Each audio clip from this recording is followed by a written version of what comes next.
Hello, my name is Marcus. I'm the compiler of a collection of therapy quotes entitled 1001 Windmills of the Mind, a collection of therapy quotes taken from what's often called the psychodynamic or the psychoanalytic perspective, which long ago, as I understand it, was referred to by some as philosophical medicine.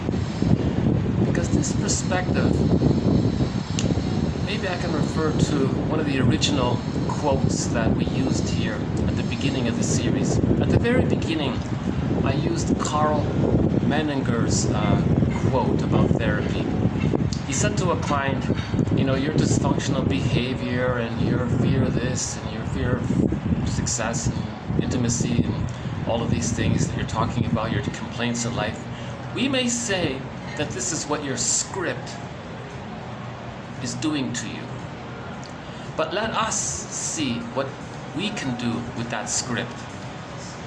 So the idea is to unpick the threads of a traumatic or dysfunctional script, use those threads to weave a new, healthier script representing the reality of the present, the adult now, enjoying life now, rather than repeating a broken record from childhood. So Berger's metaphor about this is that every neurotic is a music enthusiast, but he only has one record, one of those LP, long-playing vinyl music disc records. And he carries this one record everywhere he goes. Every time he sees a record player, meaning a new situation, he spins off that one record, and he only has that one dysfunctional record. That was his sort of metaphor for repetition compulsion. So why is a person repeating something painful in the past? That's the whole issue. Why couldn't a person just realize it was past and things were different in the present? That's a good question, I think. The theory is that the child lives in a state of timelessness. Humans come out of the womb too early. They don't understand time. They're in a state of timelessness during the first 3 years. So if there's trauma within the first 3 years, it's recorded into this timeless, pre-verbal, implicit, visual memory system. This visual, implicit, unconscious, it's there, but you don't know that it's there. This unconscious memory system, it creates a map or a script or a schema or one person calls it a CCRT, core conflictual relationship theme. And this blueprint is there to record what happened, because the person then wants to try to master that so that it's not there anymore, so that a healthy script can be there instead. So it's recording something painful to manage it, control it, master it. So what the unconscious ego does, in yesterday's video by Thomas Mann, a quote from Thomas Mann, quoted by Heinz Kohut, he called it unconscious will. He said the unconscious ego, or the unconscious motivation, is to replay the scene of the crime with the mother, with somebody else in the present, in their fantasy, travel back in a time machine to the nursery at the breastfeeding situation, and redo it, get it right, and let the child or let the person feel that they experienced a true maternal holding environment called the extended womb. This extended womb is sometimes called the stage of social symbiosis, the fusion. Baby doesn't know where he ends and his mother begins. There's sort of one there. Mahler calls it the maternal-infant dual unity. The mother is a self-object for the baby, meaning the mother is there to meet the symbiotic needs of the child. Meaning the mother gets the baby signals, is attuned to what the baby needs, wants, and feels, and responds automatically, unconditionally, with acceptance, with care and respect and love and kindness and tenderness. And the baby's meant to have that same kind of safety and warmth post-womb for the first 3 to 7 months as he more or less got in the actual womb. Now in the post-womb, in the extended womb, no one can do it perfectly. It just has to be so-called good enough. If it isn't good enough, if the mother's using the bottle and the schedule makes the baby cry at night, the baby wants comfort, the mother gives the baby food instead, the baby wants the breast, the mother says, here's the bottle, The baby doesn't like the bottle. The mother puts honey on the rubber nipple. The child is very shamed by these things. This is a huge malattunement. The child is shamed when he's misattuned like that. The child looks into his mother's eyes. The mother thinks, well, your job is to make me proud, do these things for me, save our marriage, be a hero for us, take care of us. The child thinks, well, what about my identity? Who am I? The mother says, in effect, from the baby's point of view, sorry, kid, you have to give yourself up if you want our approval. So that's a huge developmental, relational, interpersonal trauma. That gets recorded into this script.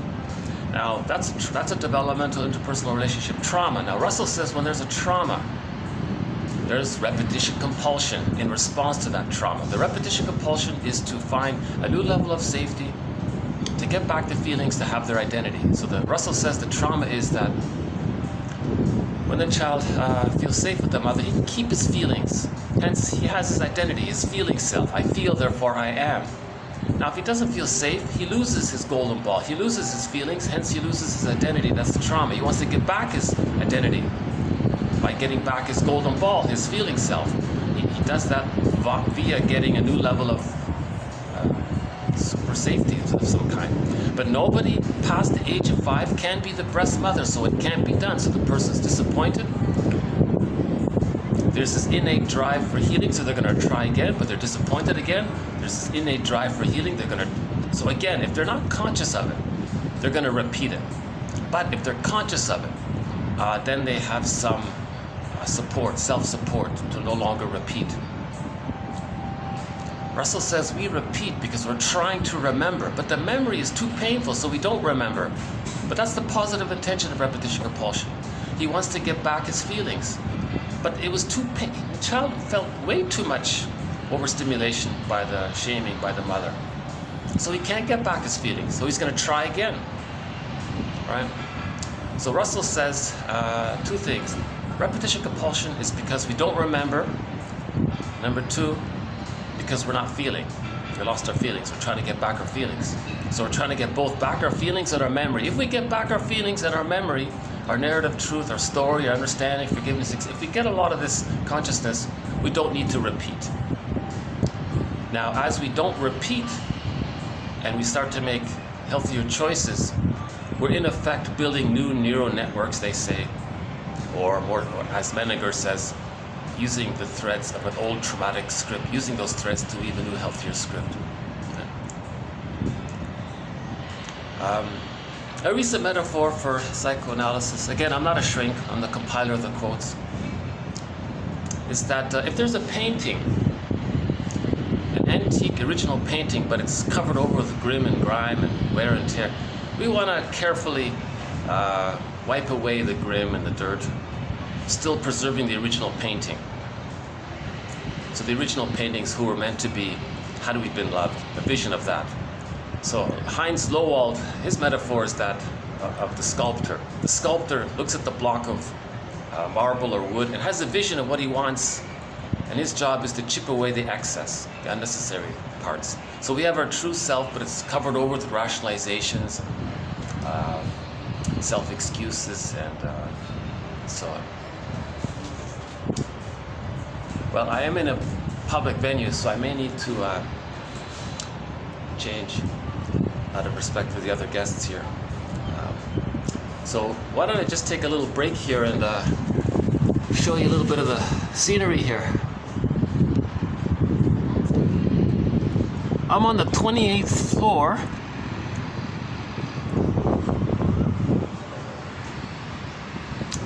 of a hotel, and they have this nice little outdoor area.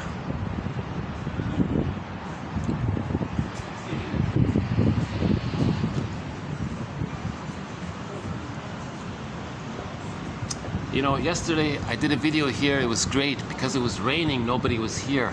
But the rain has stopped, the sun is coming out, so I think we're gonna get some guests here.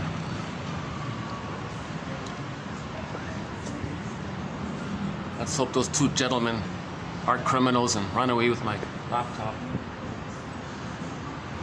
Hold on a sec.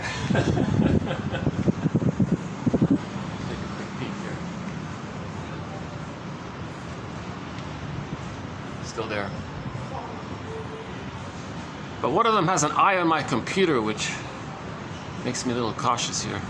But there are security cameras here, so should be okay. Well, I'm gonna have to move my spot here. If those gentlemen are still there, I'm gonna have to move to somewhere else. Let's see. Okay, let's try it here.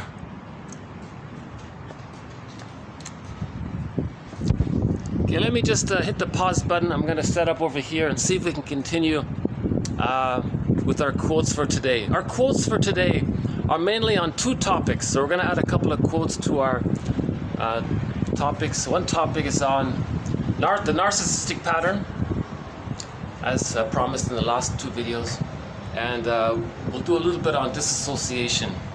That's a work in progress. We have 50 themes, topics, threads, e-booklets, chapters. So in today's video, we'll add a little bit to two of our e-booklets. The e-booklet on the narcissistic pattern and the e-booklet on what's called dissociation. So I'll see you in a minute. Hold on a sec. Okay, it turns out I can continue with my original spot here. So let's continue then. And there are a variety of other metaphors from the psychoanalytic perspective, right?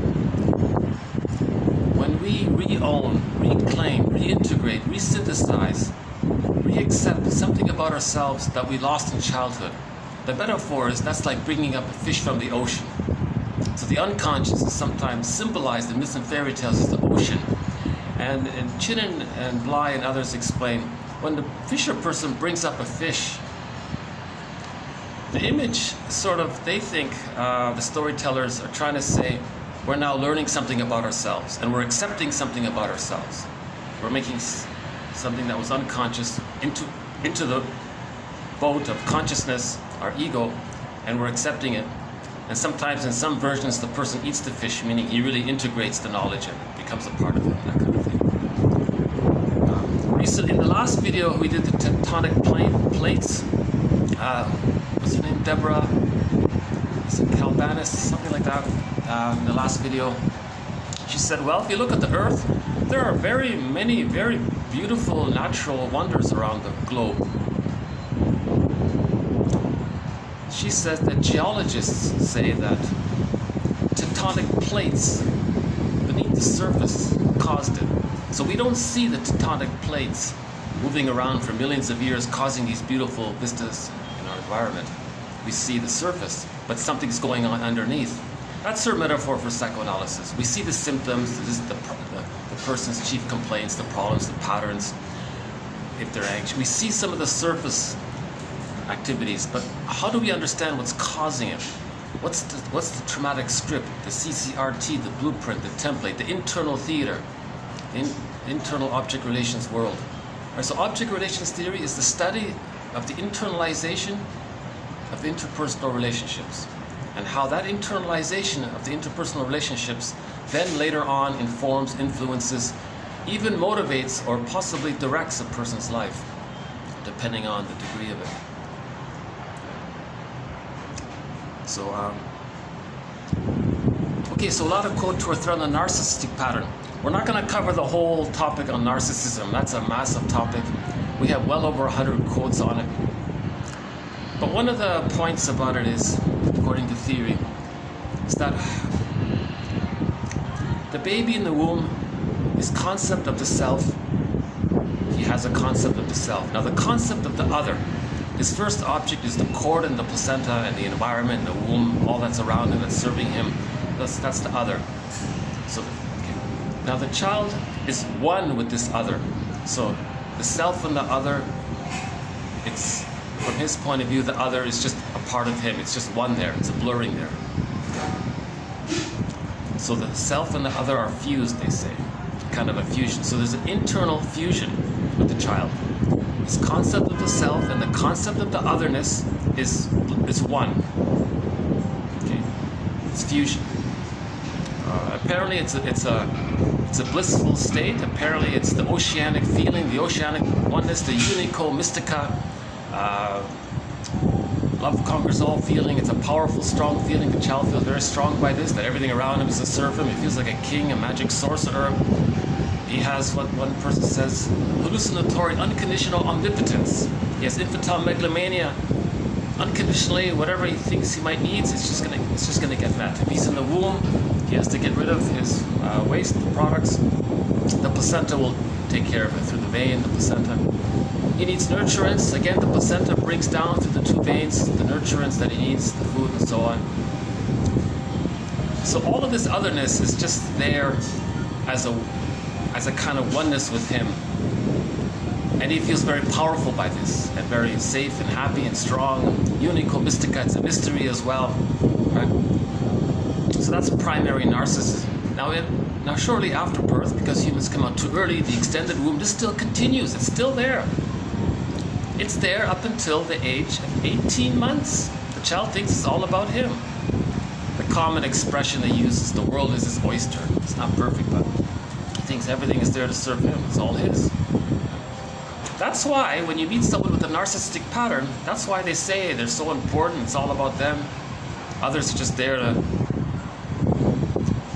deal with their waste products and to nurture them, kind of thing. Prototypes, the placenta, right? So they don't love others, right? They use others. They want others to take care of them at the same time. They want their cake and eat it too. They want to be angry at the other and still be loved and accepted by the other. Because that's the condition for the baby. The baby has a right to receive unconditional love and not give anything. The baby is just in receiving mode. In the narcissistic pattern, they want to recreate that.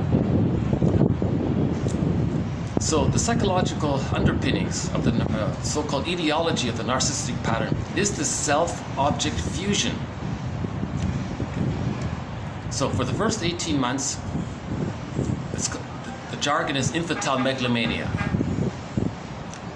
He's a little infant, and he thinks he's a little god, right? Others are just there to serve him, take care of him, and that's meant to be like that. If he is loved, then all of this gets dissipated. It's dropped. But if he doesn't get his needs, if he's not seen, accepted, loved, etc., he's stuck there. He takes refuge in it. He's clinging to it. He's holding on to it. He can't let it go. Now, the image of who he was in this quote here is called the ego ideal. The ego ideal. So this is part of the narcissistic pattern. This phrase, the ego ideal. So, and he's going to spend the rest of his life chasing this ego ideal. He can't let it go yet. The baby can only let go of primary narcissism if he's loved. If he's not loved, he still holds on to it. He takes refuge in what one person calls the grandiose part self. The grandiose part self. His true self, the shame self, is repressed. When something's repressed, he sees it onto others. He says others are no good. He's the grandiose part self. He's still holding on to the infantile megalomania. The narcissistic pattern is still spending his life holding on, searching for that ego ideal, meaning preserving an image of himself that it's all about him, he's a little god. Marie-Louise von Franz says an interesting thing. She says whenever she gets a puer or a puella, that's a synonym for the narcissistic pattern. They don't want to grow up, right? She says to the person with the narcissistic pattern, you know, you have this pattern and he has this pattern and she has this pattern and all those people have this pattern. How is it that if you all have this same pattern, if you all think you're all little gods, how are you so special if you're all like you guys are a dime a dozen, how are you so special? That was in the introduction to her book, The Puer Aeternus. We have a few quotes from Marie-Louise von Franz. She's one of the rare exceptions of so-called neo-Jungians that we include here, but not much.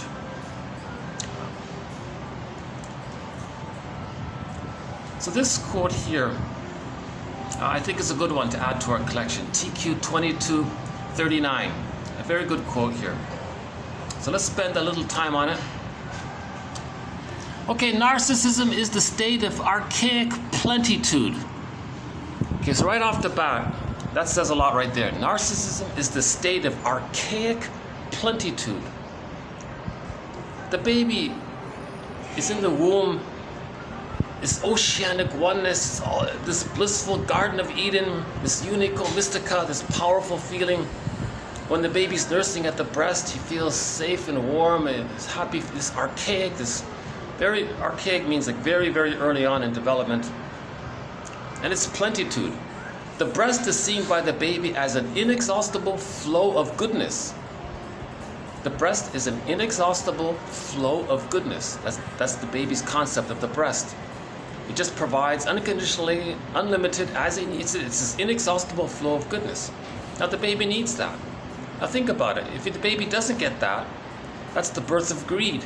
Because later on, they're going to try to still get that from others through as symbolic breasts. But nobody can. Nobody is the breast mother. And they're looking for an inexhaustible flow of goodness. But it can never be satiated. Hence the greed. They're going to try again and again and again. And it doesn't work. The idea is to mourn the loss, not still try to get it. Greed doesn't heal. Greed doesn't take the person back and change the past of the nursery.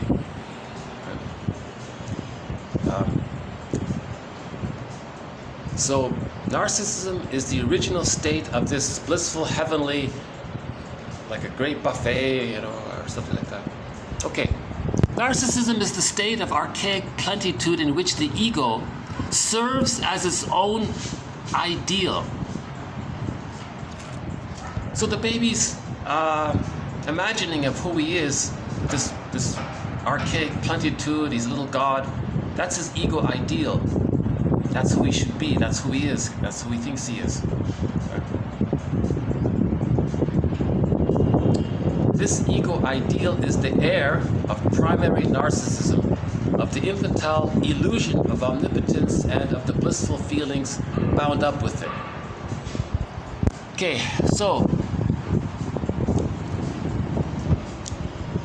now a lot of people say if the baby's loved, he lets it go naturally. It's a natural phenomenon. The narcissistic pattern dissipates naturally. He's okay, it doesn't bother him. If he's loved, he doesn't need it. He only needs it temporarily because he's so small and the mother's there taking care of him. So it's sort of there naturally like that. But if the baby doesn't get his primary narcissism needs met, his needs to be seen, accepted, held, unconditionally loved, if he doesn't get all of that, he can't let it go. He's going to cling to it. That's all he has. That's all he had. He's going to search for it. He's going to spend the rest of his life trying to preserve this primary narcissism. Now, the image of himself with this narcissism is called the ego ideal. So he's going to search for that. And that's what I think this image is with narcissists. So let's pause for a minute here, go back to these images. So you can see here, hopefully it's showing up here. So there's Narcissus on the top, on the ground, right? Looking in the pool of water, and he sees a reflection of himself. Okay? And he's stuck there. So this is the concept that he has of himself, where he's a little god. And he's stuck there and he's searching for it. And he can't let it go. Okay? So in Michelangelo's version of this, maybe it's a little clearer. Okay, so same idea, right? Okay, and you have a sense of this symbiosis there as well. Right? The baby is at one with the other. The other is the breast. He's the breast. So he's at one with himself, not realizing that the breast is separate. The breast is a part of him, so he's one with himself there. So that's the narcissistic pattern. And he can't let this go because he's still waiting for it. He's still waiting for the breast, okay, to take care of him and love him, and he needs it to let go of this. Because he didn't get the love, he's still waiting for it, he's stuck there. Okay, and and it won't let go. Damn thing won't let go, one person says. So the narcissistic pattern is going to be stuck being afraid to be psychologically autonomous, caring, loving, empathetic, I'm okay, you're okay. He doesn't have all that. He just has greed. Give me. He's just in that state of give me back my babyhood archaic plenitude. Because he didn't really get it satiated for him to let it go, right? So let's go back to the quote here. Okay, so narcissism is the state of archaic plenitude in which the ego serves as its own ego ideal. Now, the ego ideal, we can say, is the heir of primary narcissism, of the infantile illusion of omnipotence and of the blissful feelings bound up with it. Okay, now separation from the mother is going to hurt if he doesn't get the love, because it forces the child to confront his own dependency. Now, the gap between what he has and what he had, which we may spend the rest of our lives trying to close. So in other words, the child's infantile megalomania, that's his self-esteem. It's not real self-esteem, the way we normally say it. When a person with a narcissistic pattern talks about self-esteem, they're talking about infantile megalomania. They're not talking about self-esteem. Remember, the phrase self-esteem implies you have a self. To have a self, you need differentiation. To have differentiation, you need the love from the mother to feel safe enough to differentiate. Now you have a self, now you build on that. That could be self-esteem. It's a healthy self-esteem. This narcissistic self-esteem, it's not about that. So you have to look at the context here. So the baby's archaic self-esteem, primitive self-esteem, whatever you want to call it, is severely damaged. He's very shamed by this. The baby's very shamed if he's not loved. So his self-esteem is very damaged. It's called the hungry, enraged, empty part self. So his true self is now became the hungry, enraged, empty part self. That's a loss of self-esteem. Let's just say it that way, right? So now he wants to close the gap between that hungry, enraged, empty part self and get back the old archaic plenitude. Because that's all he knew. That's the only reference point he has. He doesn't know anything else. The infant's growing understanding of their helpless, dependent position in the world shatters the illusion of perfect fusion with the mother.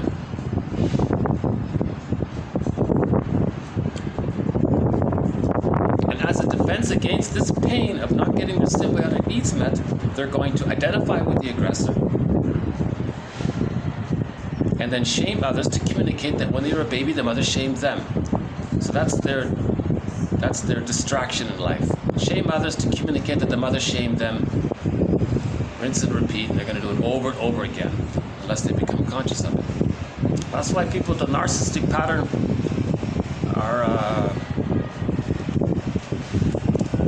spend a lot of effort to give the impression of being a caring person, whatever it takes. And they're very intuitive with this impression management.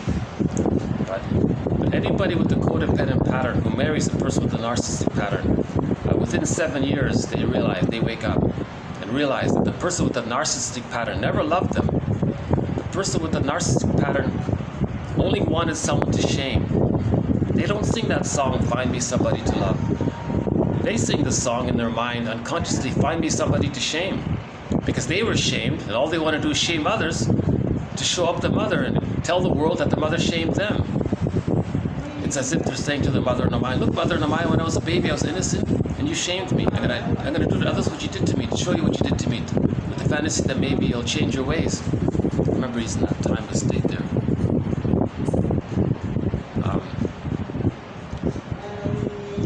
Here's some guests might be coming, so maybe I do have to move after all.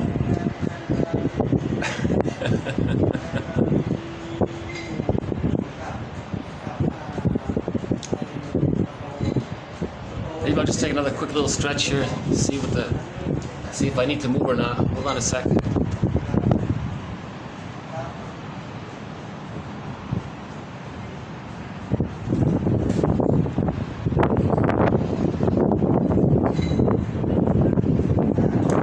Oh, it's the repairman on the phone talking to somebody.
about a month in the countryside, in the Black Forest. Rolling hills, castles, beautiful old buildings, that Tudor style they had. And I had some amazing views, rare views. I went to the countryside where very few tourists go. There's some amazing views there. I couldn't do any videos. There was like 2G, they said it was 2G or something, 1 or 2G over there, maybe. I couldn't upload anything. It was a real pity. I do have 3 videos of me in Germany in a park, 2 on a bench and 1 walking around. That's about it. Okay, let's go back to the quote here. Okay, the original experience of a contentment based at once on the illusion of absolute self-sufficiency and on the illusion of blissful union with the world gives way to a painful sense of inferiority. Okay, so if the baby's shock traumatized, he went from the feeling that he's a little god, absolute self-sufficiency, the illusion of blissful union with all that's around him, serving him, he's a little god again. And if the mother was malattuned, that's the loss of the Garden of Eden. Right? But he wants to spend the rest of his life trying to get back in the Garden of Eden. He can't do it. He's got to mourn the loss, that he wasn't ready to leave it. He's got to find a way to build his understanding, to be able to accept the loss, when as a child he couldn't do it. As an adult, he's got to find a way. Okay, so that's called, man's main task is to give psychological birth to himself if he didn't get it naturally by the age of 3 with a secure attachment style. A person with a narcissistic pattern didn't get a secure attachment style. They got an insecure attachment style. Yes, they bonded with the mother partially, but it was negative and they couldn't get out and were stuck with the fusion there. Right? Someone called it the tar pit of a negative symbiosis. That's why a person with narcissistic pattern has a very negative outlook on life, very cynical, nihilistic, and their philosophies are quite negative.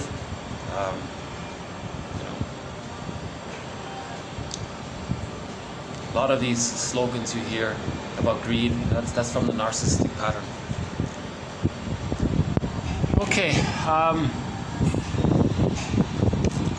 so again, the true self becomes the hungry, enraged, empty part self, which is denied.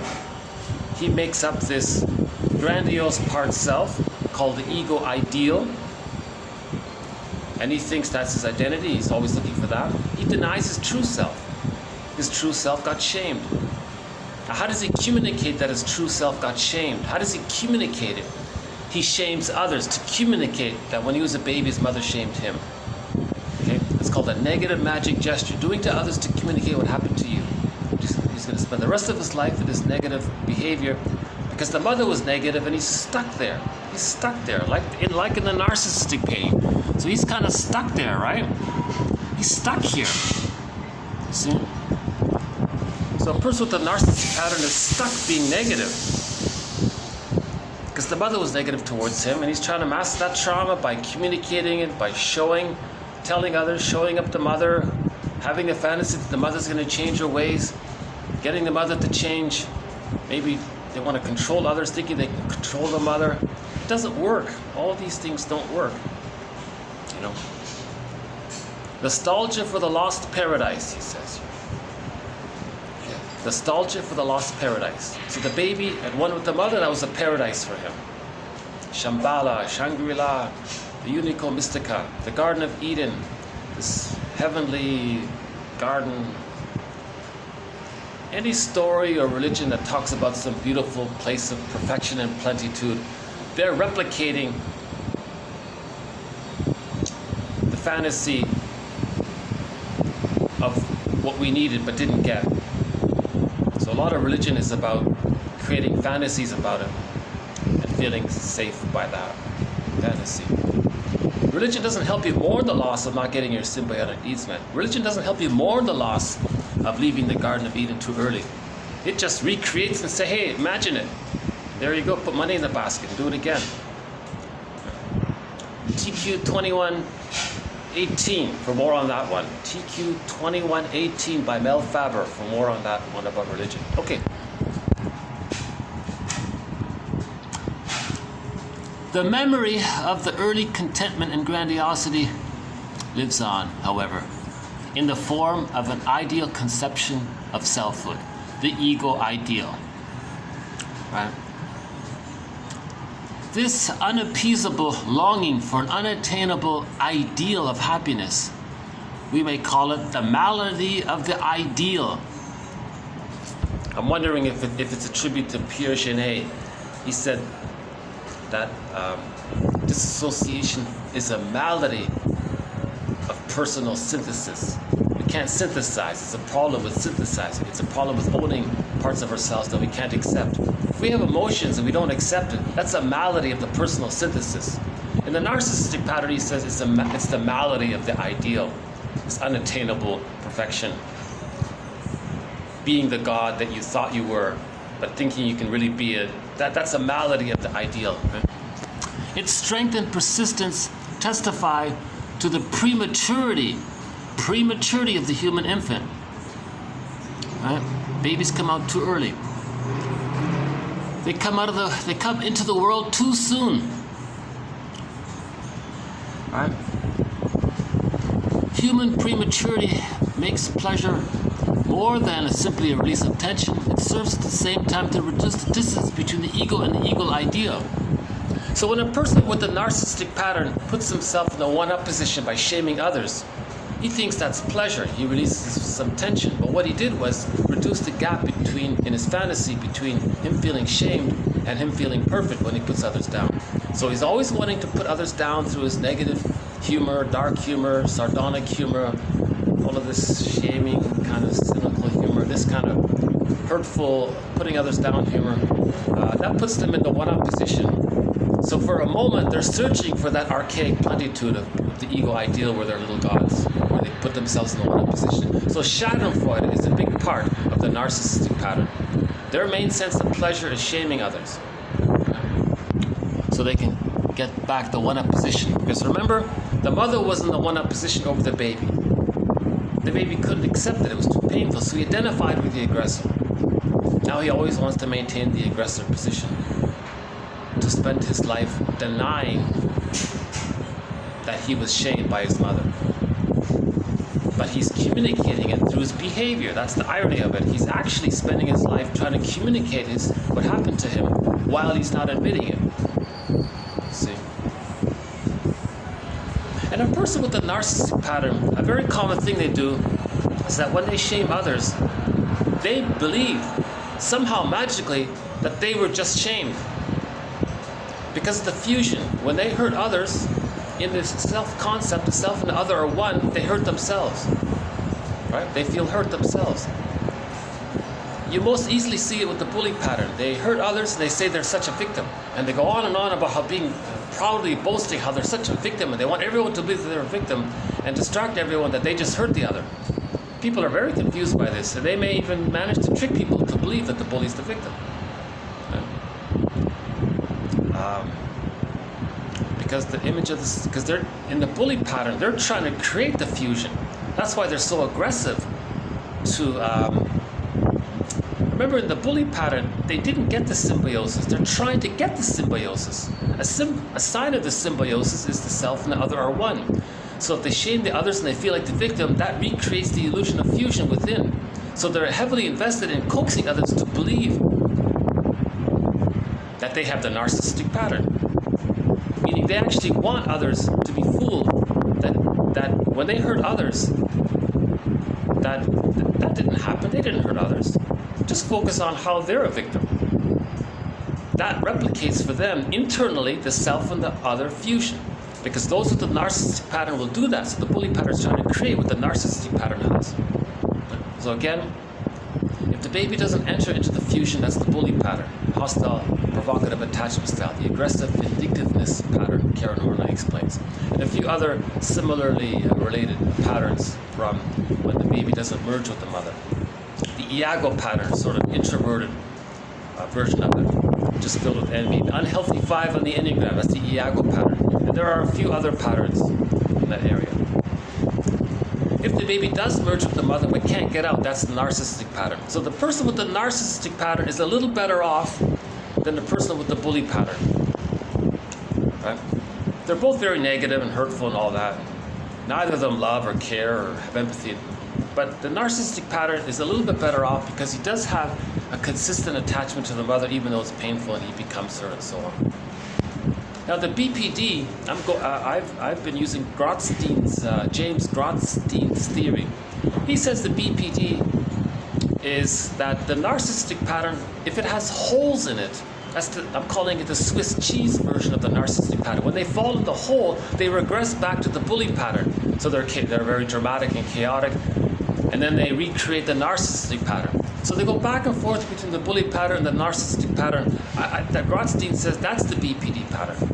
That kind of makes the most sense to me personally, so I've been using that one for the time being, unless something else comes along. So if you understand the bully pattern and the narcissistic pattern, it's the flipping back and forth between the two, Grotstein says. That's the BPD pattern. Okay, next one here. So, that's the Schadenfreude, right? Okay. Yet, the unattainability of their perfect union leaves desire always unsatisfied. Of course, Lucy Holmes says people with the narcissistic pattern see everybody as symbolic breasts to be sucked dry, she says.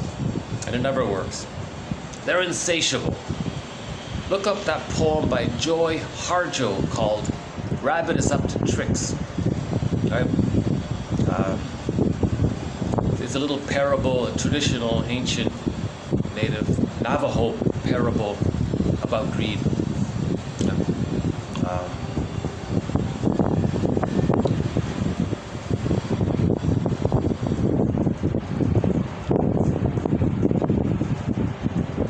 That's why people with the narcissistic pattern, they never feel gratitude. They can't feel gratitude.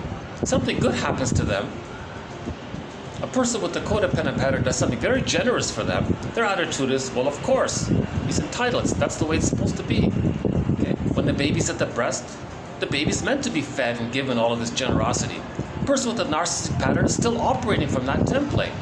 So a person with the codependent pattern says, gee, I did all this for them, and no thank you, no gratitude. They can't say, babies don't say thank you. Infants don't have gratitude yet. That's a developmental accomplishment. Gratitude enters the psychological picture with differentiation. The narcissistic pattern hasn't differentiated internally between the self and the other. Babies don't say thank you. So people with the narcissistic pattern don't have gratitude. So something good happens to them. They'll say, fine, that's normal for them. That's the status quo for them. The status quo for the babies, the mother feeds the baby. That's the status quo for them. Now, if something is symbolic of goodness and they can't get it, it may trigger the memory of how when they were a baby and they needed love and they didn't get it. That's pain. That's called envy, hatred of the good. So a person with a narcissistic pattern, if they see something that's good and they can't have it, they'll shame it and put it down, want to see it damaged. Then, if it's not good anymore, then they're not reminded of the goodness that they needed. So there's envy. So greed and envy go together. One person calls it grenvy, the narcissistic pattern. Right? And it's insatiable. The greed is insatiable. The envy is insatiable. The narcissistic pattern, that's why mothers got to stay home for the first, at least for the first 18 months. Get the baby through the first 18 months at the very least. I would think, if possible, every mother stays home for 18 months. The mother stays in bed for the first 4 to 5 months, and the baby sleeps on the mother's front. The baby moves around as he needs and nurses as he needs. Everything is baby-led. Infant demand. What the baby demands, wants, needs, it's all there for the baby. The mother's just a complete giver for the baby. Just like the the mother's body was a complete giver for the baby in the womb. The mother continues that attitude in the first 4 to 5 months. So the mother makes herself very comfortable in the bed. The father helps with that. And she just stays in bed for 4 to 5 months. The baby sleeps on the mother's front, skin to skin contact, the whole time. If the mother needs to use the washroom, she can carry the baby gently and manage that. The mother is just there for the baby. The baby needs to feel that he has that maternal holding environment called the extended womb. So mothers should just a theory, just an idea. Mothers, why not? Well, why don't we at least talk about it? Why don't we at least think about it or talk about it? The idea that mothers stay in bed for the first 4 to 5 months. The mother will know when the baby starts to hatch out of the second womb. Mahler says between 4 and 5 months. The range seems to be between 3 and 7 months. The baby needs this extended womb. Then at 4 to 5 months, the mother she can walk or she can move around more freely, and the baby's okay with it. Now between, let's say 5 months and 18 months, the mother should still be around in the home. The child has to still have visual contact or know that the mother's nearby and hear the mother nearby, that kind of thing. And then at 18 months, the child has internalized his symbiosis. He's internalized the maternal holding environment. He's absorbed in all of that acceptance and nurturance and soothing and mother's presence and has all of these memories of mother being there for him. And the child has what's called, the jargon is the holding interject, or the internalized good object. It's part of his psychic structure. And that stays with him. That's a gift for life for him. It's part of him now to have this holding interject. In myths and fairy tales, it's a guardian angel or a spirit animal, those kinds of things. So the child needs this spirit animal within, right? This angel within, whatever you want to call it. Many different ways to describe it. And then at 18 months, okay, then the narcissism is gone. If there's a problem between 18 months and 36 months, at worst, the child will be a pleaser, a codependent, helps others too much. But ideally, between 18 months and 36 months, the mother does playful improv with the child. The child uses the mother as a secure base from which to explore the environment. When he returns to his mother for emotional refueling, he doesn't want fusion, he doesn't want symbiosis. He's already seen and accepted. What he wants is creative play, improv. They call it communicative matching. So Masterson describes this. Communicative matching. It's like improv, yes and. The child needs this yes and with the mother. So the child's learning. Then in 18 months, he more or less completes the differentiation process and achieves his psychological birth called I'm okay, you're okay. He has a psychological self, the mother has a psychological self. Now with this I'm okay, you're okay differentiation, the child then has access to the real self part of the self. Now the real self part of the self, you got to read Masterson, The Search for the Real Self. It's about this. The real self part of the self offers the person various capacities. One of the capacities of the real self is that it allows the person a wide range of affect, aliveness of affect, needed affect. So the person can feel joy if the situation's for it. If the person has to mourn a loss, the real self will allow the person the necessary emotions to mourn the loss. So the person can mourn losses. So differentiation is a requirement to be able to mourn losses later on. The real self part of the self allows the person to know their interests, to accept that they're unique, to have mutuality and intimacy in relationships, to make I statements, to have communicative intimacy with another person. A lot of this creativity and spontaneity comes from there.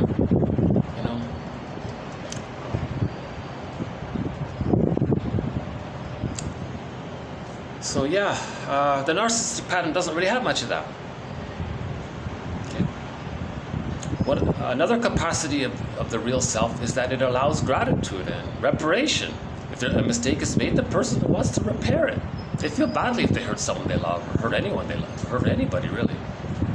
So reparation is there, and gratitude is there. Remorse, sorrow, forgiveness, the whole range is there. psychological birth, they have access to a wide range of emotions. A wide range. Numerous emotions. The narcissistic pattern, not so much. Their main emotions are hate, greed, envy or grenvy, spite, vindictiveness, schadenfreude. Their energy is about power and control and cynicism. And they're kind of just stuck there like that. Constantly looking out for number one, they would say. That's their slogan, right?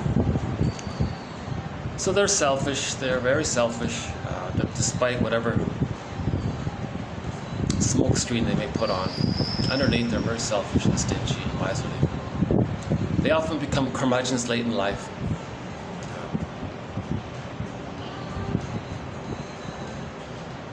They tend to be ambitious and successful materially because nothing slows them down. Feelings aren't there. Care for others, right?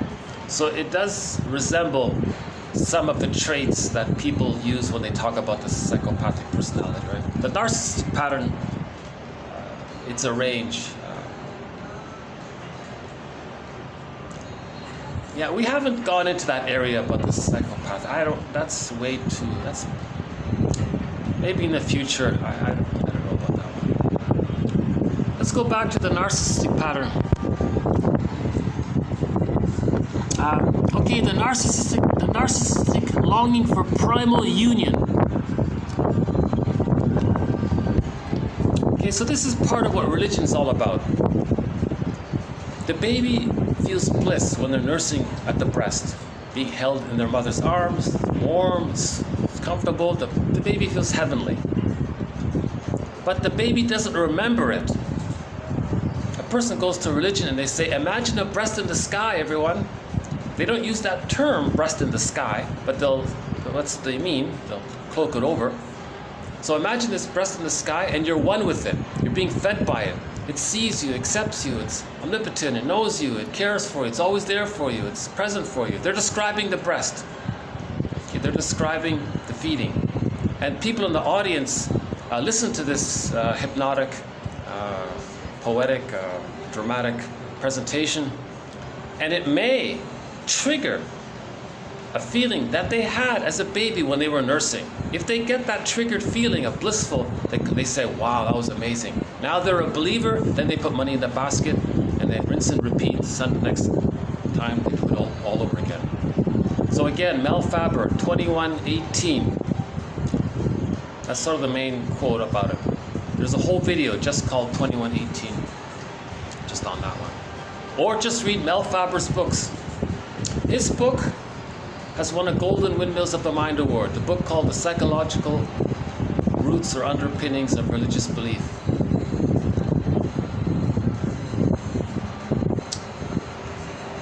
So we have 20 Golden Windmills of the Mind Awards issued already. One of them was to Mel Faber's book. Loretta Brunning's trilogy has won an award. Philip Bromberg's trilogy has won an award.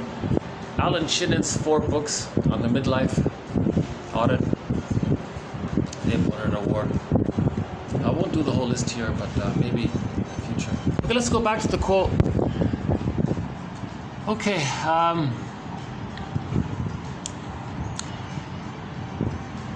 the narcissistic longing for primal union.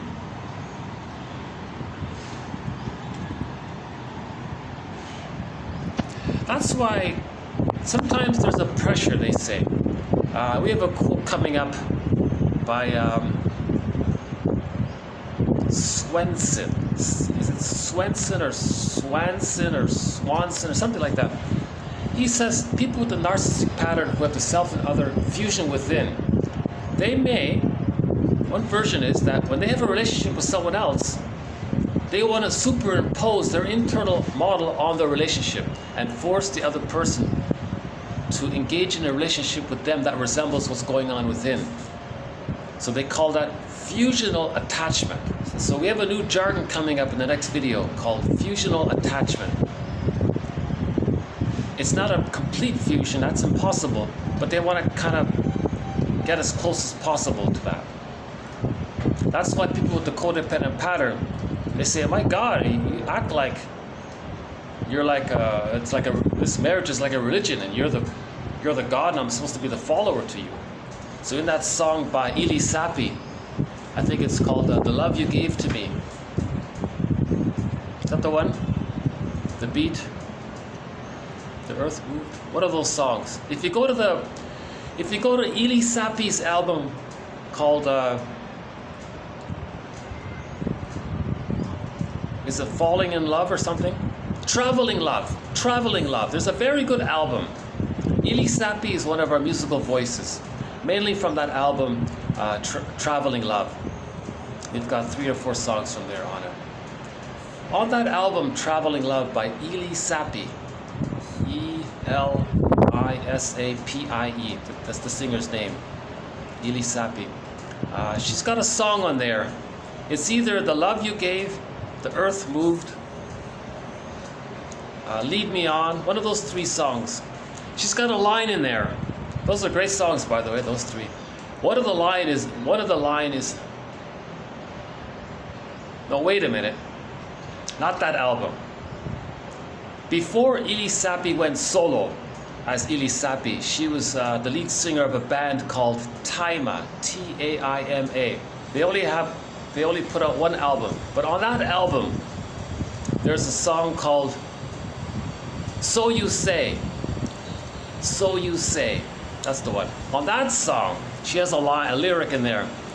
You know, I've been in this relationship with you, and it's been like a religion with you. I feel like I'm supposed to be, and I'm not buying it anymore. I'm getting out of it. Something like that. So, in other words, the narcissistic pattern thinks they're a little god and they want a follower. The follower is the breast or the placenta, who takes care of their anger and who still loves them. Just like the baby, the prototype is the placenta. So the prototype of what the person with the narcissistic pattern has in mind is the placenta or the breast. So first in the placenta, it takes care of the waist of the baby and it still loves them. At the breast, the baby's angry, the mother's soothing. The mother can handle it, obviously, and the mother loves the baby. That's still continuing. The codependent pattern is meant to continue with that. The codependent pattern partner cannot do it. It's impossible. They give up after 6 to 7 years, they say, on average. And then they write a self-help book to try to heal from it. And they go, oh my God, this narcissism, oh my God, it exists. Humans can have that in their mind like that. Humans can be so selfish and not have gratitude and affection and tenderness and empathy and care for others and just normal feelings of I'm okay, you're okay, and understanding that another person has a psychological self and feelings and needs and hurts and dreams. And they don't have that. They're really shocked by it. It is a shock. It is a surprise when you learn about the narcissistic pattern, right? Christopher Lasch even wrote a whole book about it called The Age of Narcissism. Right? Actually, this quote here is from Christopher Lasch. So let's finish Lasch's quote here. Okay, next one here. Because the narcissism on which it is based, dating from a stage of mental life that antedates any sense of distinction between the self and the outside world, they remain indifferent to others, time and place, reality, that kind of thing. Okay, so this quote is from Christopher Lasch. It's not from the book The Age of Narcissism. It's from one of his articles, and he was discussing the work of another author here. He was discussing the work of J. Chassaget Schmergel. Is that right?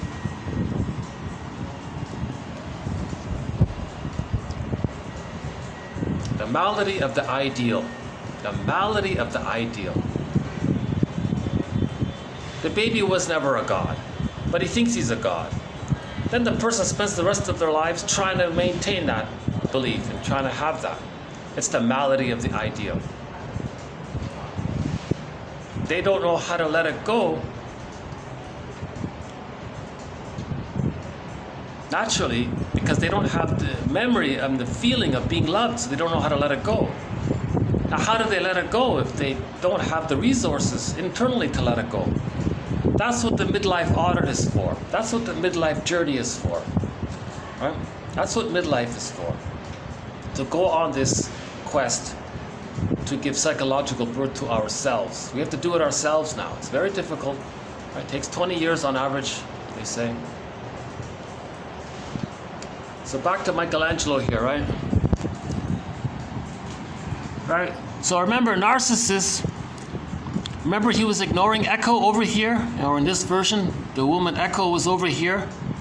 Okay, that's his disassociated feelings. He's ignoring his feelings. He can't listen to it. He ignores Echo. Okay, he ignores Echo over here. Now, if Echo represents at the same time the idea of relationships with other people, he cannot have a relationship with another person over here. Right? So he ignores his soul. He ignores other people's feelings. He ignores empathy for others. So Echo is sort of a part of him that he can't accept. Right? In the story Peer Gynt, Echo was Solvig. Remember, Solvig was always around. Peer Gynt couldn't love her. At the end of life, Peer Gynt said to Solvig, "Oh my God, where have you been all my life?" Meaning, where have my feelings been all my life? Where has my soul been, my inner child been all my life? He's been running around like an angry, scared baby all the time, exploiting others, cheating, leading a psychopathic life, basically, right? So he finally, at the end of life, he's an old man. He sees the character Solvig. "Where have you been all my life? Have I been searching for you all my life?" Solvig says, "Are you kidding? I've been here the whole time. I've been a part of you the whole time. It's just that you never looked inward. You never looked in the mirror. You never looked. I'm a part of you.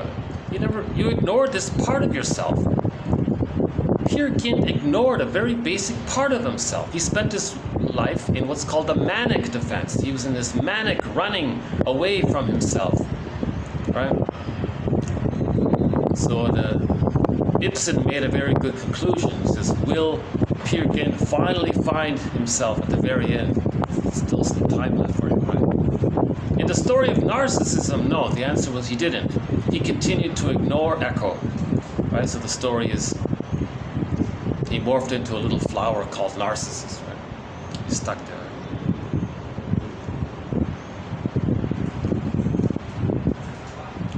Masterson writes about the narcissistic pattern in his books. Masterson. A very good resource on how to heal from the narcissistic pattern is offered by James F. Masterson. He has a thing called mirroring interpretation of narcissistic vulnerability. Remember, people with a narcissistic pattern don't want feedback. They don't want the truth. They get enraged by any kind of feedback or any kind of... All they have is them taking refuge in the ego ideal, taking refuge in the grandiose part self. If something implies that they're not a little god, they'll get enraged. So Masterson has an approach to deal with this.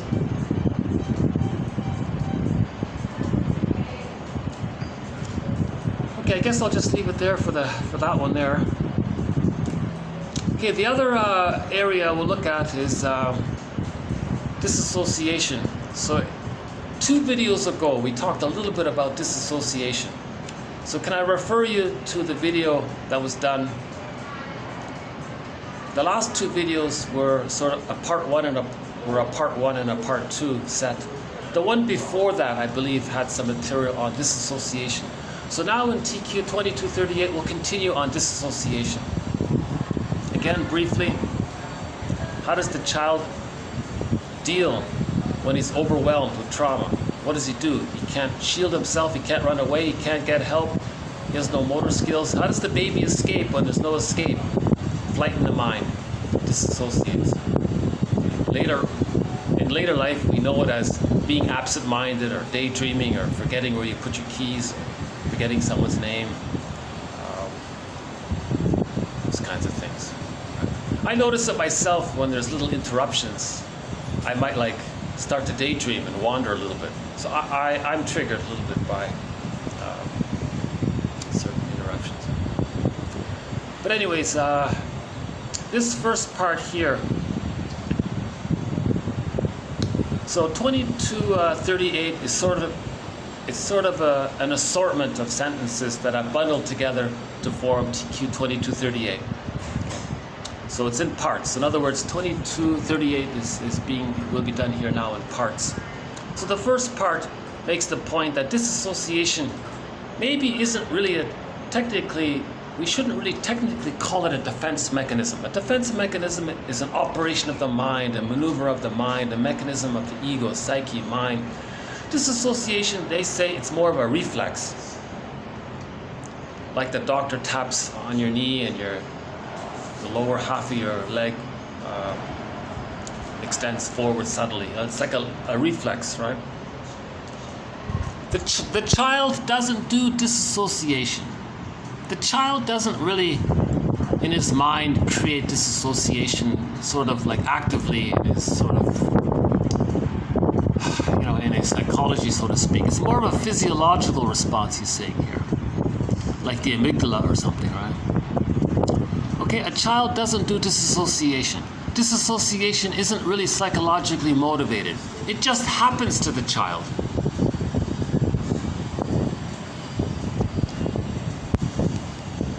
If the mother makes the baby, if something dramatic happens to him, if there's too much stimulus for the baby, it's too much too soon, he can't handle it. For the baby to not feel, not perceive, not accept, not feel the pain, he just suddenly automatically numbs out, frightened mind. So he says that dissociation just happens to the child. It's not something the child really actively tries to make happen. It's just a reflex. It's survival. It's a very desperate survival mechanism for the child. The problem is, it doesn't turn off. It helps the child to feel some kind of safety from the pain, but he pays a huge price. It doesn't shut off. Usually it doesn't shut off. It can form what's called a post-traumatic personality pattern, a dissociative personality pattern called the disorganized attachment style. So again, back to those quotes from 3 videos ago. Disassociation just happens to the child. A traumatized person in psychoanalysis does not have control of these psychic functions, and to suggest to him, even implicitly, that he does have it is, at the very least, to cause confusion while clarifying nothing. It is likely to instill one more experience of a defective and shameful experience. So he was making the point here, don't say to somebody, well, you dissociated because you didn't want to feel the pain of what you went through. He says maybe that's not that helpful.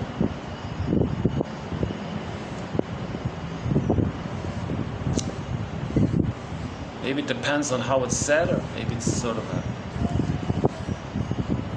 it doesn't really feel like an either or to me. It could be partially helpful, but he's saying maybe not so much. Anyways, okay, next one here.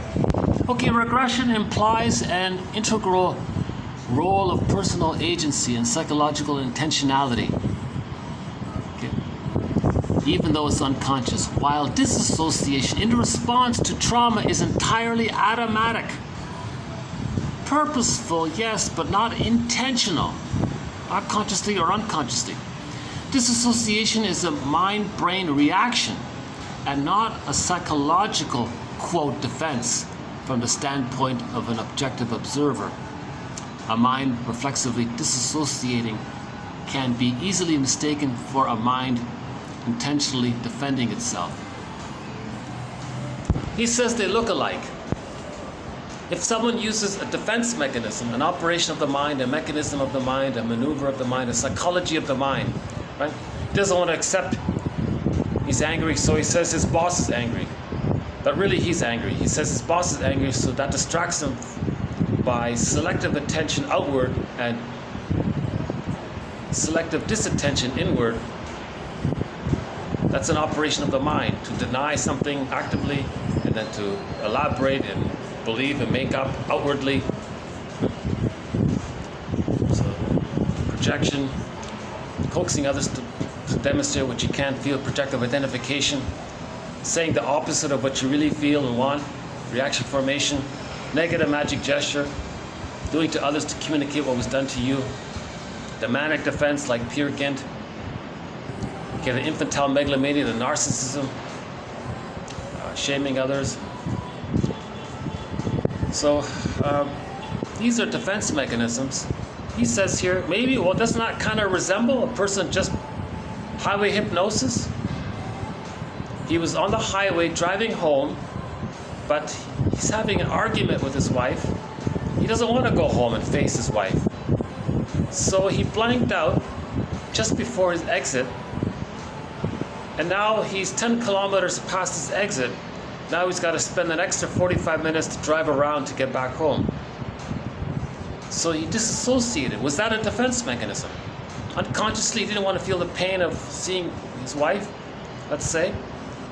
So he missed his exit. That missing of his exit, was that a defense mechanism or just a reflex?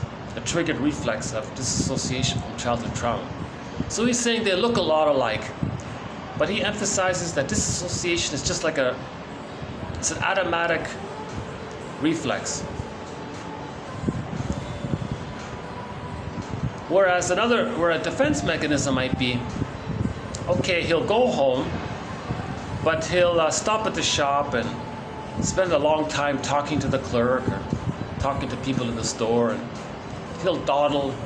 So that's a more active activity called passive aggressiveness. He's angry at his wife, expressing it passively by purposely coming late. So he's more actively doing it. So that's considered more of so passive aggressiveness is considered more of a defense mechanism, where disassociation, where he didn't realize he missed his stop, that's more of a reflex type of thing.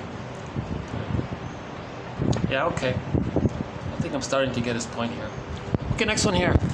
Okay, disassociation, the compartmentalization of unsymbolized affective experience. Again, the boxing up of unsymbolized emotional experience.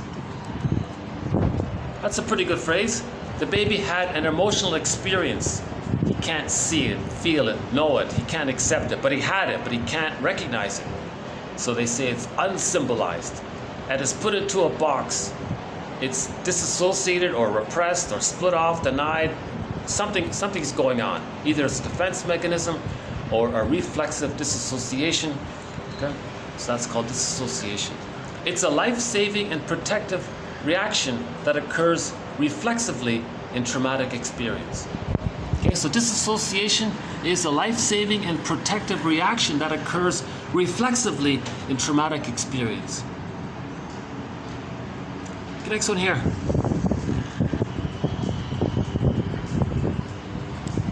Right, so in the animal kingdom, it's known as playing possum or something, right? The animal blanks out, he numbs that, plays dead, that right kind of thing, right? Okay, next one here. Okay, traumatic disassociation can manifest either as a symptom. So we can talk about disassociation as a symptom. We can call it a process where we can't integrate information. Or we can call it a personality pattern. Okay, that's pretty good, yeah. So 3 videos ago, one author has a book called Persistent Dissociative Processes. Dissociation, he calls it a persistent dissociative process.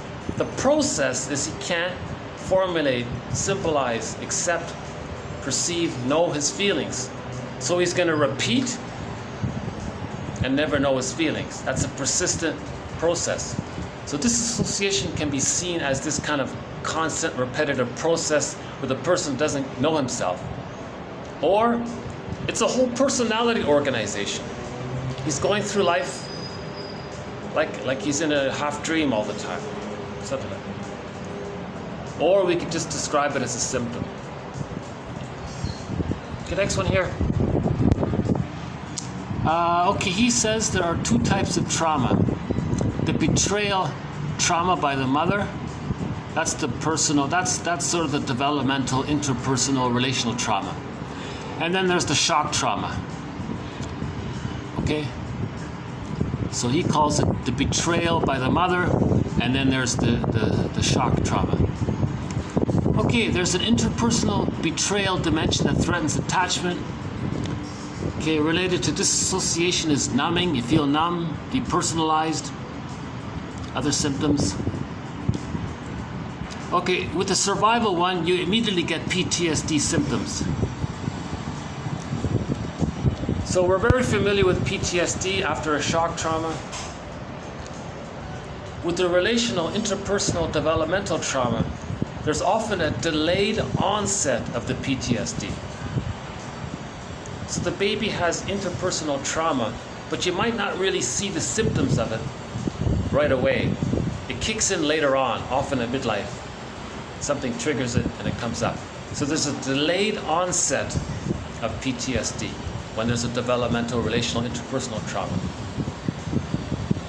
This delayed onset is going to vary for people. Maybe some people only experience the onset late in life. Usually it's at midlife when they feel that something's wrong, something's missing. Okay, acute dissociative responses to psychological trauma have been found to predict the later development of chronic PTSD. Moreover, individuals who experience acute dissociative responses to psychological trauma have been shown to develop a chronic pattern of dissociation in response to minor stressors or reminders of the original trauma. I think, in all honesty, this applies to me to some degree. Some very minor thing might make me daydream. If some people appear behind me and start talking, I might find myself off on a tangent somewhere. So something very minor can trigger the original dissociative response. Again, this is a work in progress, this topic about dissociation. I feel like we're sort of in the middle of it now, in the process of understanding it. We now have about 100 quotes on dissociation in the search engine here in this channel, Psychoanalytic Self-Awareness quotes in this YouTube channel. If you type in dissociation, you'll get a wealth of material. So I feel like we're making good progress here. Okay, next one here. Okay, related to what was just said, something harmless can trigger a dissociative reaction. Everyone daydreams sometimes, but people with dissociative disorders may become totally disconnected from the reality around them.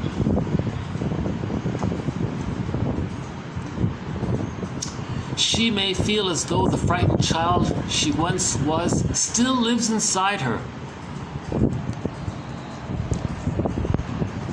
So so we talked about depersonalization, you feel numb, but derealization is you feel like you're in the world is a dream around you. That's derealization. So those are two variations on the theme. We may say that there's a traumatic dissociative dimension embedded within the dysfunctional living that has been caused by traumatic attachment. Again, we may say that there's a traumatic dissociative dimension. Okay. Embedded within the dysfunctional living that had been caused by traumatic attachment. I think those are some helpful phrases. Traumatic attachment, meaning the child had an insecure attachment style, anxious, avoidant, disorganized, reactive, etc. That's a traumatic attachment. The child is going to end up with something other than I'm okay, you're okay. That's a traumatic attachment. Right? If the child thinks he's no good and others are so good, that's a traumatic attachment. A more severe traumatic attachment is if the child ends up thinking I'm okay and you're not okay. That's way more traumatic. That one there. If the child says I'm not okay, you're not okay, also a traumatic attachment. So anything other than normal attachment of I'm okay, you're okay, is the traumatic attachment. Right?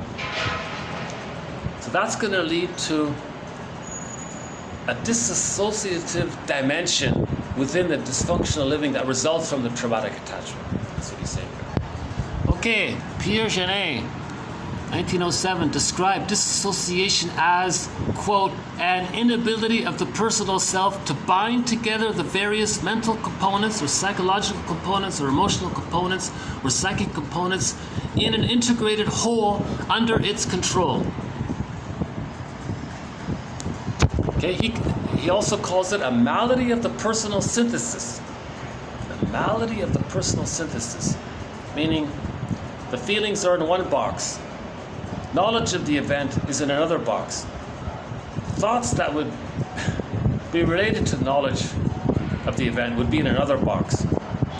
And the person can't bring it all together. That's a malady of the personal synthesis. Okay, this last part here is a huge question mark. I really have no understanding of it personally, but it's an interesting point, so I thought I would include it here with this assortment.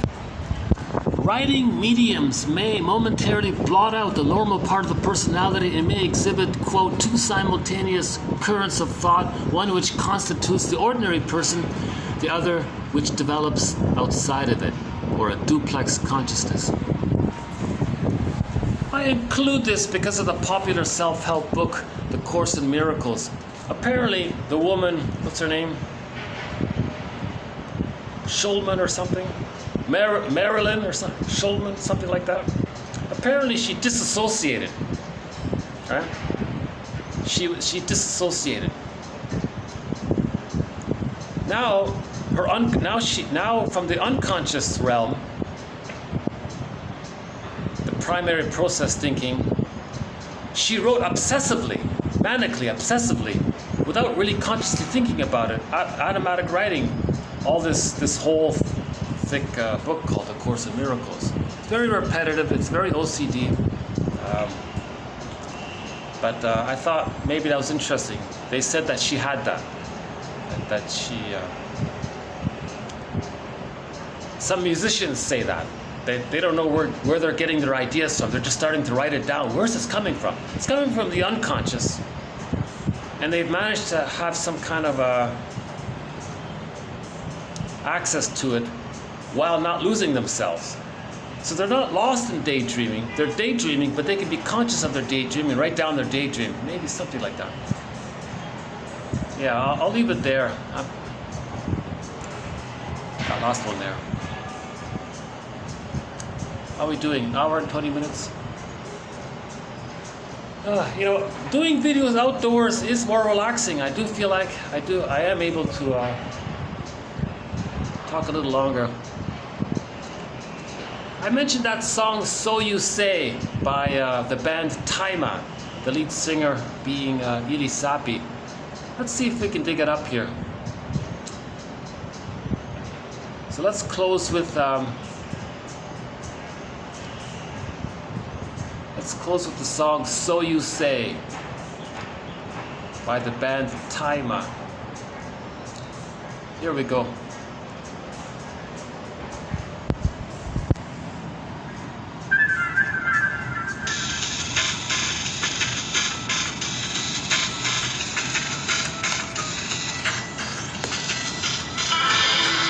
Again, hold on.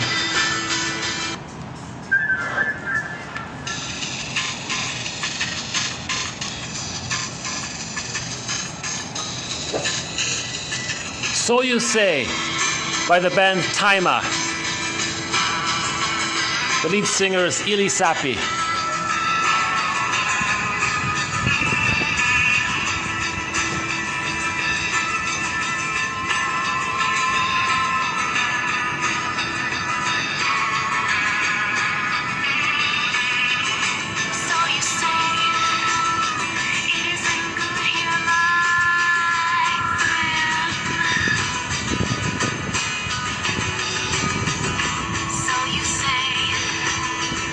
Don't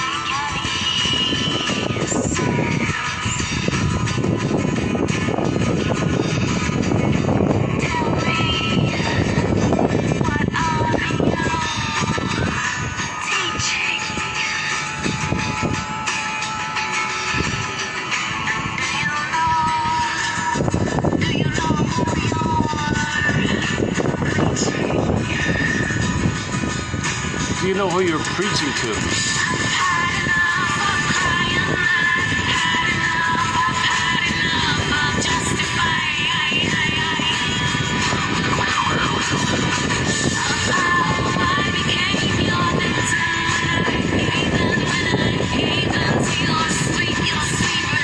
I became a victim when I gave in to your religion, to your narcissism.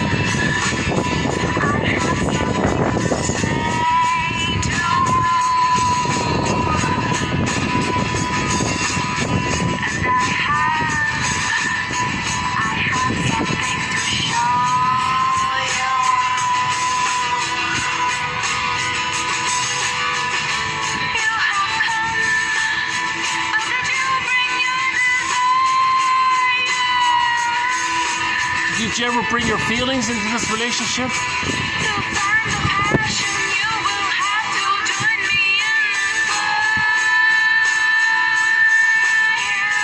You cannot love. A person with a narcissistic pattern is not going to love.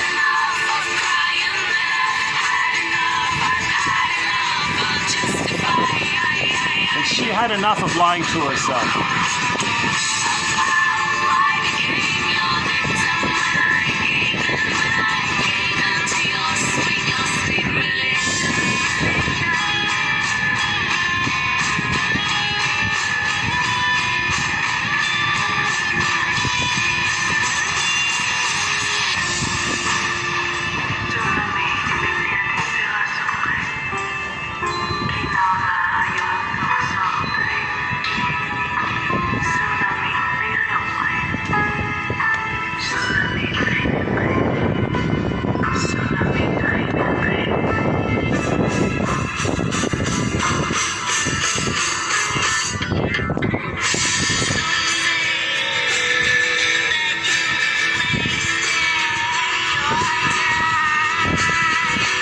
That's an insult.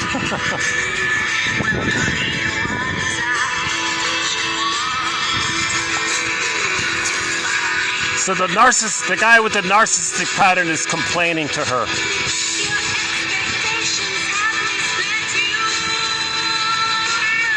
He had unrealistic expectations of her.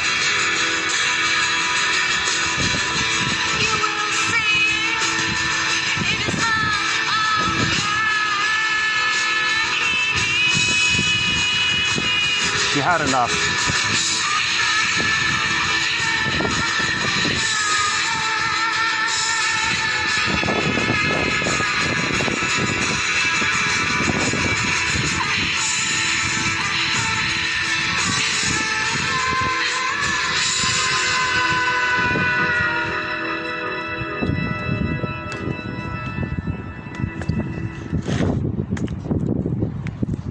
Okay, so thanks very much. This has been TQ 2238 and 2239 on narcissism and on dissociation. Two of our threads, two of our chapters, e-booklets in 1001 Windmills of the Mind. We'll be adding more quotes to these two topics as well as to our other 48 topics. We now have over 50 topics. So I feel quite encouraged, and a part of me is excited about this collection of quotes. You know, the jargon does tend to be helpful after a while. You know, Robert Bly says, forgive psychology for its jargon, just forgive it, he says. This idea of the ego ideal, I think makes a little sense. Edmund Burglar, by the way, talks about the ego ideal as well. He says an interesting thing. Edmund Burglar says, he puts it this way, he says the inner critic, okay, the memory, the totality of the memory of how the baby couldn't save the mother, that's the inner critic. The inner critic uses the ego ideal as a weapon of reproach against the child. So the inner critic says to the child, are you the ego ideal? Did you achieve it? No. He can't. And the inner critic is constantly comparing the person to their own ego ideal. So we have to quiet the inner critic, of course. But what is the inner critic? The inner critic, to quiet the inner critic, we have to forgive the mother. So in the last video, in part 2, can I recommend part 2 of 2 in the last video? Towards the second half of that video, we talked about forgiving the mother. If we forgive the mother, the inner critic will dissipate. Then the ego ideal won't be used against us.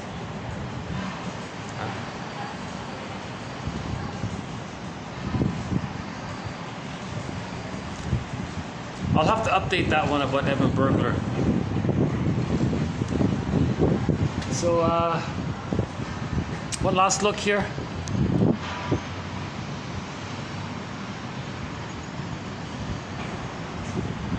There's that little mini park here.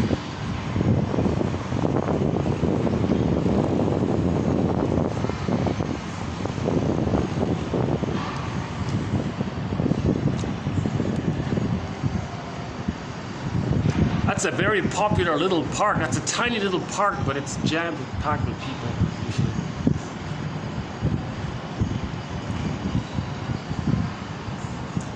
Well, this is my second time here at this venue, and it's worked out well. It's quite a relief to find a place where I can talk fairly freely. Great little venue. Any last thoughts here? Peer Gynt is one of our, we mentioned Peer Gynt in this video. That's one of our threads, the story of Peer Gynt, mainly as explained by Karen Horney, one of our mentors. So another Golden Windmills of the Mind award went to Karen Horney's book, Our Inner Conflicts. But she has some material about the Peer Gynt story. I highly recommend reading Karen Horney's take on Peer Gynt. That's very informative.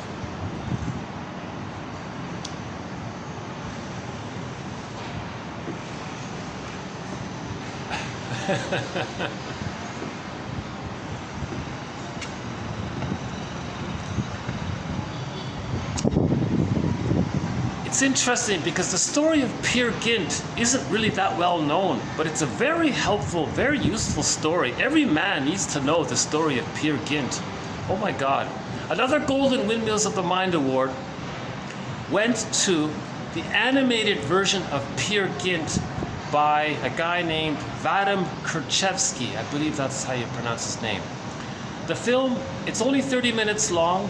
It's in Russian, but there are excellent English subtitles. That's the best film version of the Peer Gynt story that I know of, that I can think of.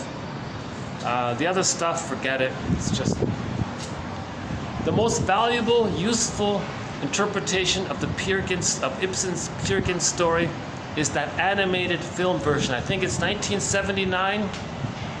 If you look up Peer Gynt, 1979, I think. The director is Vadim Kurchevsky, I believe. It's hard to find. It was on YouTube. That is a great rendition. That story is very valuable. I think it's well known in Europe, but it's very little known elsewhere. Peer Gynt, Peergynt. It's basically, it's similar to the Don Juan story and the Don Quixote, these Playboy stories. These are the greedy, selfish, ambitious, narcissistic men who can't love and never grow up. But that story, Peer Gynt, Ibsen did a wonderful thing. He really made Solveig more of an important character in the story. Right? Solveig is an important character throughout that story. She's always there, like this dreamy figure. She represents Peer Gynt's soul, right? His feeling self. It's not. Remember, in a myth or a fairy tale, everything is like a dream. Everything represents one's psyche, right? So Solveig is a part of Peer Gynt. Every man has a Solveig, put it that way. Okay? Solveig represents our feeling self. our connection to our true self. Solvik is the true self. Now Peer Gynt ignored his true self in manic denial of it. So his greedy personality was the manic denial of his true self. Just like in the narcissistic, in the image of Narcissus, he always ignored Echo. Similar idea. So in other words, the story of Peer Gynt is the story of Narcissus as well, right?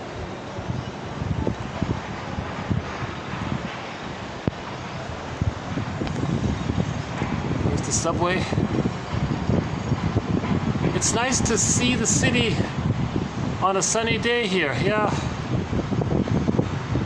Lots of cranes. Building cranes, yeah.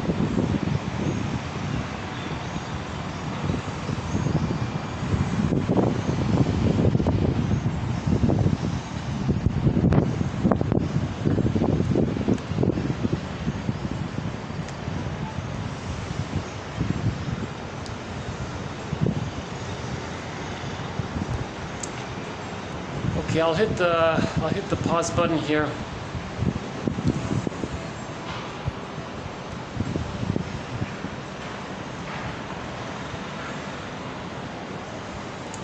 I'll see you in the next video. Thanks for your attention. I hope this material is helpful. Now my commentary is all sort of extra. It's not really part of. If by chance my commentary is of any help, or if it helps to clarify, that's a huge bonus. I would be very thrilled about that. But really, 1001 Windmills of the Mind, it's the body of quotes. We now have 2,237 quotes, TQ quotes, therapy quotes. Now the complete file has a bonus of another 2,000 plus quotes, sort of in the honorable mention category. So we now have over 5,000 quotes to the file. So the link is there at the copy page. If you would like the complete file, the link is posted below.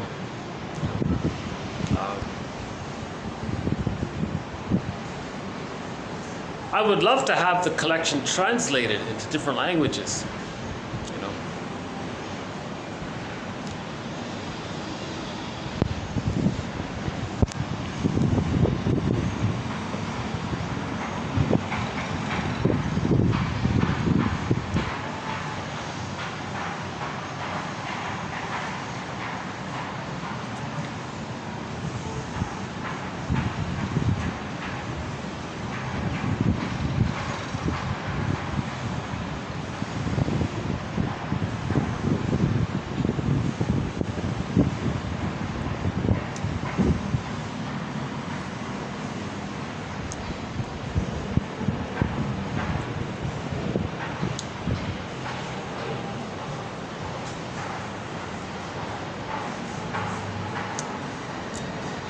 Okay, so thanks again. I'll see you in the next video. Bye for now.